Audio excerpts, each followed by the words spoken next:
A gente jogou o jogo que tinha que fazer. Criamos o suficiente para vencer, fomos eficientes, não criamos como em outros jogos.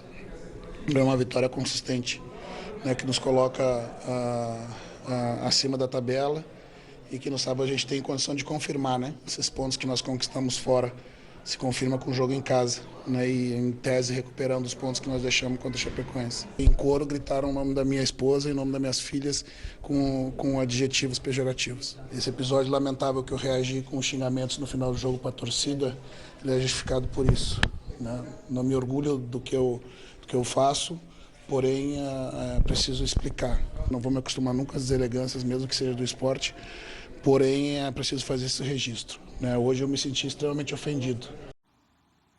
Inacreditável, né? Temos que falar da vitória do Grêmio, segunda seguida, e comentar também um mundo, quando eu penso que vai melhorar, só piora. Quer dizer, torcedores xingando a esposa e as filhas do Roger Machado. Nomeando, inclusive. Não é xingando, sua... Não. Olha, sinceramente, eu não sei onde vamos parar. Professor, fique à vontade para falar do jogo e se quiser comentar. Se você tiver estômago para comentar isso, fique à vontade. Sobre isso, ele está pagando com elegância, porque chamar isso de deselegância é um eufemismo, né?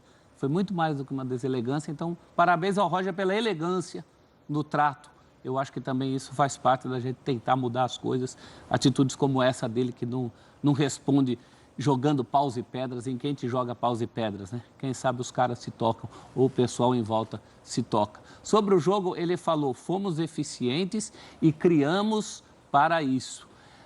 Eu acho que a grande diferença é ter sido eficiente, porque criar para isso, o Grêmio criou, por exemplo, na estreia com a Ponte Preta, que foi 0-0, o time perdeu um pênalti, e não só por causa do pênalti perdido, mas por tudo que tinha criado, até poderia chegar à vitória, mas não chegou. Então, esse foi um diferencial importante desse jogo. O jogo foi foi um marasmo antes e depois do gol do Grêmio. O Grêmio, no momento em que acelerou para conseguir o resultado, o obteve. Não sem muita polêmica, né? Porque esse gol foi dado, foi tirado e depois, enfim, foi dado. E o Grêmio... A gente viu o auxiliar ali levantando a bandeira, mas o Elias pegou bonito de primeira, né? De canhota, né? O Elias é um jogador de muito futuro, né? Ele ainda peca um pouco pela juventude, mas está claro que é um jogador para o futuro do Grêmio ali no ataque. E apeou o Cruzeiro, né? Porque o Cruzeiro tinha temporariamente chegado ao G4 pela primeira vez desde que caiu. Olha que loucura. É o terceiro ano de Cruzeiro na Série B e o Grêmio, então, apeia o Cruzeiro daquela posição. Sobre o que ouviu o Roger, isso tem muito a ver com a ideia de que em estádio de futebol se pode tudo.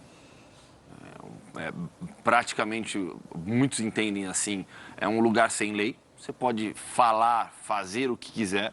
Não só no estádio, né? No futebol, porque Sim. hoje na internet as ofensas têm se tornado cada vez mais comuns. Sim, é verdade, é verdade. Assim, então, há esse problema específico do futebol, que é notório no Brasil já há muito tempo.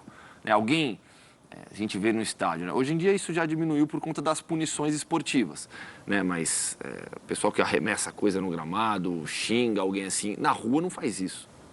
Na rua não faz. Mas é resultado também da sociedade violenta na qual vivemos, com o aumento da violência, e aí não é só a violência física, é a violência verbal, e aí através de redes sociais, né? Onde as pessoas se sentem confortáveis, fortes, amparadas para falar o que quiserem, xingarem quem quiserem, falarem absurdos, e nada acontece. Rafa, você falou agora há pouco do Vasco, e eu também enfatizava que é muito cedo, né? O Grêmio, 2 vitórias seguidas, começou mal, empatando com a Ponte Preta, um jogo que podia ter vencido, aí perde da Chapecoense em casa. Essas 2 últimas rodadas mostram o que vai ser? Dá para ter uma ideia de um Grêmio brigando sempre lá em cima ou também é muito cedo? O Grêmio tem um time, Abel, tem um elenco que, apesar de um pouco mais enfraquecido, continua com o perfil para jogar a primeira divisão, não para jogar a segunda divisão. E eu acho que existem perfis característicos para cada divisão do futebol brasileiro. Tem times muito técnicos que, quando jogam a Série B, não conseguem desenvolver o seu jogo porque a própria liturgia da competição não permite muito isso. Mas o Roger é matreiro, né? Ele conhece muito bem os atalhos de competições onde o nível de disputa, o nível de jogo físico, o nível de compactação se sobrepõe muitas vezes à qualidade. O Grêmio deve aplicar, entre aspas, algumas goleadas de 1-0 ao longo desse campeonato, porque o Roger, até pelo entendimento que ele tem do elenco, né, e do clube, o Roger vai escalar a equipe para isso, 2 homens de velocidade que sem a bola recompõem, montando uma linha de 5 no meio-campo e jogando por uma bola, 2 bolas. O Grêmio teve ontem 39% de posse de bola nesse jogo contra o Operário e venceu por 1-0.